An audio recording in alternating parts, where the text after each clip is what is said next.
अभी जो plain crash हुआ इसके सिचुएशन के बारे में मैं आपसे जनमत की ओर से बात कर रहा हूँ। तो आपका क्या हाल है, आप बताइए। हम अभी उससे ही बाहर आ रहे हैं। हाँ, बहुत ही अहम बात उसने कही है कि हम उससे बाहर आ रहे हैं।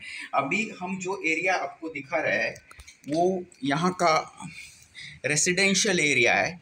तो दो तरह का यहाँ पे लोग हम देखते हैं। वन, दे आर डिस्टर्ब, ज्याला मराठीत आपण म्हणतो ते ग्रस्त आहेत पण ते उद्ध्वस्त नाहीत। आणि हा काही रिकन्स्ट्रक्शनचा एरिया आपण बघतोय आणि काही व्यक्ती उद्ध्वस्त आहेत। जी घटना घडली त्यातून शारीरिकदृष्ट्या आणि मानसिकदृष्ट्या बाहेर पडायला ही माणसं प्रयत्न करतायत। ते प्रयत्न करतायत हे फार महत्त्वाचं की त्यांनी हार मानलेली नाही आहे। आपण म्हणतो you lose only when you give up.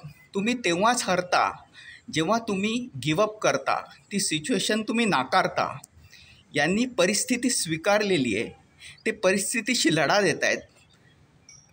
Result महत्त्वाचा नाही। मला बऱ्याच व्यक्तींनी विचारलं की एक्झॅक्ट नंबर सांगा।